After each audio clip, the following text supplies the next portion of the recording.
مانور کو بچپن سے ہی اندھیرے سے ڈر لگتا تھا، لیکن اسے سب سے زیادہ خوف اپنے کمرے کی دیوار پر پڑنے والے عجیب و غریب سائے سے تھا، جو ہر رات آہستہ آہستہ حرکت کرتا محسوس ہوتا۔ ایک رات ہمت کر کے اس نے ٹارچ چلائی اور سائے کی سمیت روشنی پھینکی، مگر سایہ وہیں تھا، حرکت کرتا ہوا، سانس لیتا ہوا، جیسے کوئی وہاں موجود ہو۔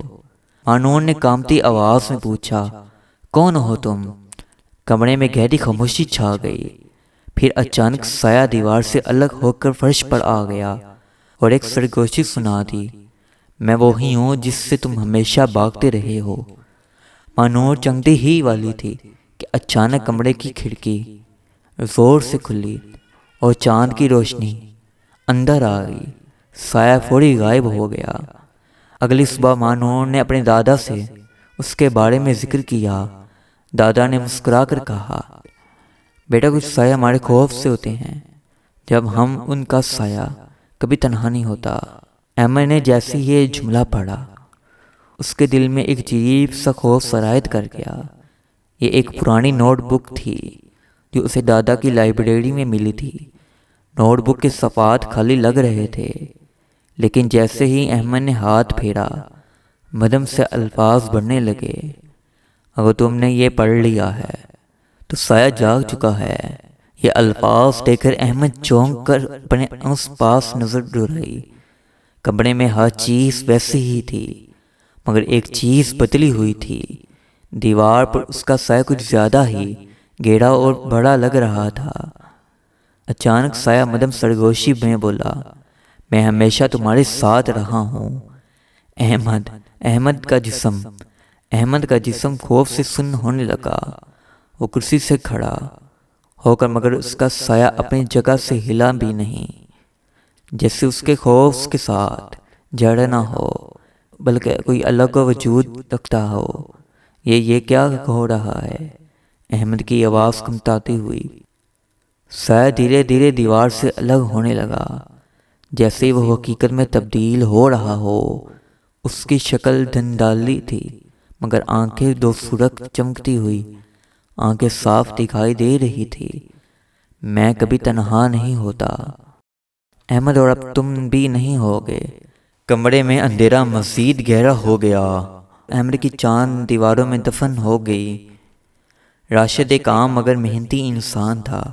اس کی زندگی میں سب کچھ معمول کے مطابق چل رہا تھا، مگر ایک عجیب بات تھی جو اسے کئی دنوں سے بے چین کر رہی تھی۔ اسے محسوس ہونے لگا تھا کہ اس کا سایہ ہمیشہ اس کے ساتھ نہیں رہتا۔ شروع میں اس نے اسے اپنا وہم سمجھا، مگر جب یہ بار بار ہونے لگا تو وہ پریشان ہو گیا۔ دن کے وقت جب وہ سڑک پر چلتا، کبھی کبھار اسے اپنا سایہ دکھائی نہ دیتا۔ رات کے وقت جب وہ کمرے میں بیٹھا تھا تو اس سے لگتا ہے کہ جیسے کوئی وہاں موجود ہے۔ ایک رات اس نے فیصلہ کیا کہ اپنی پریشانی جڑ کر پہنچے گا۔ وہ آئینے کے سامنے کھڑا ہوا اور گہری نظر سے خوف کو دیکھتے لگا۔ اچانک اسے محسوس ہوا کہ اس کا سایہ آہستہ آہستہ پیچھے ہٹ رہا ہے، جس سے اس سے الگ ہو رہا ہو۔ راشد کی سانس رک سے گئی۔ اس نے جلدی سے پچھلے مکر دیکھا، مگر وہاں کچھ نہیں تھا۔ اس کا سایہ غائب ہو چکا تھا۔ خوف و حیرت سے ملے چلنے کی بات کے ساتھ وہ کرسی پر بیٹھ گیا۔ اگلی صبح جب وہ کام پر جانے لگا تو اسے ایک عجیب احساس ہوا۔ وہ روشنی میں کھڑا تھا، مگر اس کا کوئی سایہ نہیں تھا۔ لوگ اسے عام نظر سے دیکھ رہے تھے، مگر کسی نے یہ نوٹ نہیں کیا کہ اس کا پیروں کے تلے کوئی سایہ نہیں پڑ رہا۔ یہ صورتحال دن بدل عجیب ہوتی گئی۔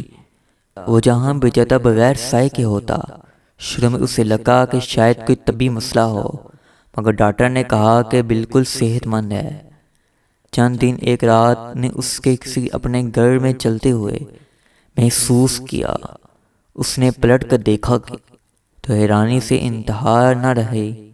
وہی سایہ جو کہ دنوں سے غائب تھا اس کے سامنے کھڑا تھا، مگر یہ سایہ زمین پر نہیں تھا بلکہ جیتی جاگتی شیبائی کی طرح کھڑا تھا۔ تم کون ہو؟ راشد نے اپنی کامتی آواز میں پوچھا۔